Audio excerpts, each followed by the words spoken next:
The Top 100 Showcase was this weekend up in Indianapolis, and looking forward to it because it was the first time the coaches could get out and watch players for what, 2 years now? Yeah, it's been that. Yeah, it's been that. From an AAU perspective, yeah, it was the first time I've seen some of these guys since July of 2019. How important is that to these players? Well, I think it's important for the borderline kids. I think there's some kids, especially, we talk about Leland Walker, but the 2022 class whose recruiting is there's a lot of schools I think that easily fall in love with him if they got a chance to watch him play a little bit when they see how his game has matured, especially the last year, to where he's just become more than just an athletic point guard. His shot has really gotten a lot better, but his handle of possessions.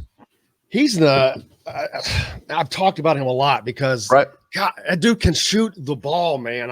And the junior, senior, but his height. I know that I don't want to be that guy, but on some teams, there are plenty of guys that are 5'10" that can kill it, no doubt. I'm just like at Indiana. I don't know that with the direction they're going, if that would work, but dude can shoot the ball. You can't be both. You can't be short, and you have to be a better shooter. The shorter you are, the better of a shooter you have to be. Now, in Leland's case, his outside shot has not been his asset until recently. Now, what has happened is his mechanics have smoothened out. He's definitely getting to the point now where he can beat people over a ball screen. You can't necessarily go underneath ball screens anymore. Now, you can pick your poison and decide you'd rather have him shooting it, getting that look versus giving him the ability to get downhill. But it's no longer a definite anymore. It used to be because he would have to stop and slow. He'd have to stop. His release was slow. His release is smoother. It's quicker. He doesn't have to stop and get set anymore. He understands how his footwork. He's just a lot cleaner getting from gather to shot than what he used to be. And his mechanics are just much more consistent than what they used to be. So, he's a guy, I think if he was, and some of it too, if you're a school at the high major level and you can get a guy that you think is athletic, who's maybe 6'2" versus 5'11", then you're going to go in that direction of the 6'2" kid. If you think it's a lot of the intangibles are the same. And I don't really know. I know Coach Miller, they were looking for a bigger option at the point out of the 2022 class. I think that there are a couple of schools this past weekend that were whispering if he was 2023, they would definitely be on top of him. And I don't know what makes the difference. It doesn't change his ceiling any. Maybe it's because of what's available in the 2022 class versus 2023. I don't know. But I've liked he's a high major in a lot of capacities. His one thing has been, his two things have been his size and his shooting. He is answering the shooting questions extremely well of late. And that's the player that you've seen recently, Jim, is not the kind of guy he was a year ago or even early into his junior year. But that's what you want, though. You want to see a kid is absolutely. Well, Ben, you looked at him then and you thought, well, his mechanics weren't bad. I mean, there was nobody that could look at him and think they couldn't figure out a way, see a pathway for him to be a consistent shooter. And really all you have to do is be a threat to be able to beat people who go underneath. And is he the next Nigel Pack, the one that gets away, the good one that kind of gets away from these Indiana teams?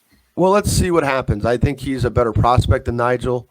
I mean, Kansas State, and I mean, Nigel obviously had a good freshman year, but Kansas State didn't win. They didn't win a lot of games this year. So are you contributing? And there's sometimes where that's the case, where a freshman will, somebody will go and play a lot as a freshman because they don't have a lot going on right now.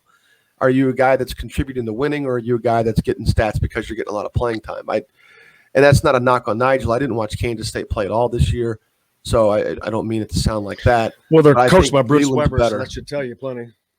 Well, I like Bruce. I'm kidding. Like it's a joke. That's a joke. I got a good Bruce story. I just can't say it on the air. Probably. He is a whiner, man. His whining about Eric Gordon just. Oh my God, I will never forget that. What a whiny ass he was. I guess I could probably dumb it down a little bit. I've known him since he was an assistant at Purdue, so I've been friendly with him for a while. I've always appreciated his support. I could go to Illinois practices whenever I wanted, which was always nice because it's not too far of a drive. But right after EJ decommitted and then committed to Indiana, obviously, we were all out in Vegas for an event out there, and I don't know, there was a situation where I was sitting with a couple of IU assistants, one of whom used to be a former assistant of mine, and Bruce was walking in, and he looked up and he waved at me, and everybody kind of around me waved at him too, and he actually looked up and yelled and pointed at me. He's like, there's the only effing guy in Indiana that I'm willing to talk to right now. So, that was a long time ago. He's still very cordial. I'm glad he's recruiting Indiana because I think he's a good coach. I know the EJ thing was weird and kind of awkward, but as an IU fan, I was happy EJ went to Indiana. So I guess I can't be too down on it, but it was good having college coaches back, and it was good to see Weber and CeeLo, his assistant, who used to be a head coach at Southern Illinois, with him. So everybody, a lot of people, especially Big Ten coaches that have gone elsewhere, they're coming back because they know the talent that's here. They know that Indiana and Purdue and Notre Dame is not going to get it all. That there's just too much. There's too many guys here. So plenty of offers. Obviously that's why Kentucky comes in. Louisville, Michigan State, Ohio State, Illinois, Iowa. There's hardly a time ever when those schools don't have an Indiana player on it. Maybe not necessarily Kentucky all the time, but the rest of those schools almost all the time have an Indiana kid on their roster. Well, and Indiana's been in such flux that it's hard to see that.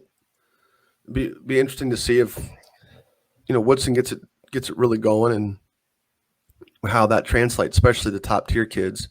But how was he? What was it like seeing him out there on that Saturday at that event? I didn't see him move. He sat in the same chair the whole day. That's not a bad thing, because you could sit in one spot and pretty much see. I sat in one spot both sessions and saw every team but one in each session. So you can do that there. They do a decent job of scheduling, so you don't want to move around unless you're absolutely positively following a kid. You can be in one spot and see pretty much everything you need to see, which for me and my purposes, is always a good thing. But he was there. Dane, Coach Fife was there. Dane was much more mobile, much moving around a lot more. I think people were going to Woodson to talk to him and congratulate him on the job, and then Dane was kind of sticking with the same guys he usually hangs out with. Mike Roberts was there, and there were a couple of other guys there with IU connections, and those guys always tend to sort of gravitate toward each other and hang out at events like that. So it was good seeing them. And we're going to probably say this about a dozen more times and before 11 o'clock. It was good seeing them out because these are guys that I've gotten to know. It's good to be out. It's great to be out. Yeah. It felt normal finally. And it was, it was a good show, and it was good that they get a chance to finally see some guys play. And I'm looking forward to seeing them again this weekend at the Charlie Hughes shootout.